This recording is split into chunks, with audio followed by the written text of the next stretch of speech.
Django has something called class-based views. So far we have seen how to use the functions to create views. In this class we will use the Django's class-based views with so many features. The first thing is we need to get back to our code. I'm going to close all this stuff, okay, and we need to get to the home, and from here we're going to go to views.py, and then we're going to import something. Okay, the first thing is that I'm going to get rid of this date time here, so I don't need this.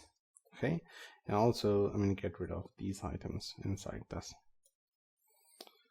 Okay, so we need to import something. The first thing is that we need to import from Django.views.generic and say import template view. Okay, and right above this, what we're going to do is we're going to create a new class. Let's say class. I'm going to call this as home view, and that's going to come from template view. And here what we can do is we can specify the home template which we used. So we're going to say template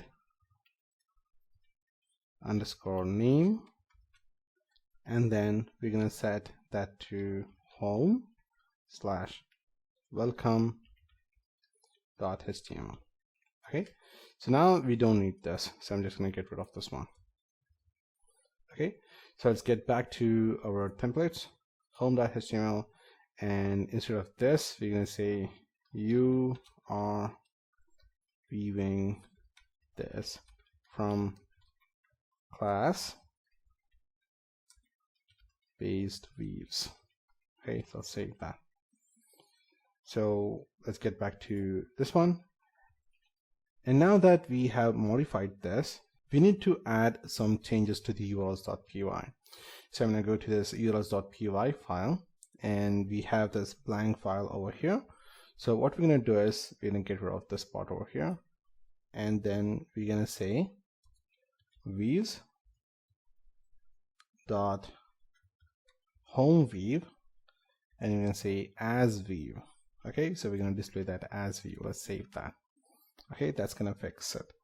And now what we can do is we can get back to the browser, and then we can go back to our home page here, and you can see that we have hello world, and you are viewing this from a class-based views.